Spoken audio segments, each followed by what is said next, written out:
না ভাই, আমি কলিজা থেকে কথাগুলো বললাম আপনাকে। আর যে কথা কলিজা থেকে বের হয় সেই কথা আপনার কলিজার মধ্যে আঘাত করবে ইনশাআল্লাহ। সব কাজ শুধু আল্লাহর জন্য করেন, কেউ আপনার আপন না। আল্লাহ ছাড়া কেউ আপনার আপন নয়। আপনি ভুল করবেন যদি আপনি অন্য কাউকে আপন মনে করেন। আপনার পলিটিক্যাল লিডার, আপনার প্রশাসনের স্যার, আপনার পরিবারের স্ত্রী, আপনার সন্তান, হাবি যা যা আছে, যদি মনে করেন আমার আপনজন, আপনি ভুল করবেন। সবাই সবার স্বার্থ চেনে, সবাই সবার স্বার্থ চেনে। শুধু আল্লাহ আপনাকে নিঃস্বার্থভাবে ভালোবাসেন। আল্লাহ পাক স্বার্থ চান না। সারাটা জীবন পাপ করে থাকলেও একটা বার দাঁড়িয়ে খালি বলেন আল্লাহ আস্তাগফিরুল্লাহ ওয়া আতুবু ইলাইহি। মন থেকে বলেন আল্লাহ আমি ভুল করেছি, আল্লাহ আমাকে মাফ করে দাও।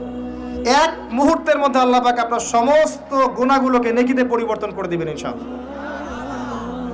আল্লাহ ছাড়া কেউ নাই আপন। আল্লাহর জন্য খালেস করে ফেলেন নিজেকে।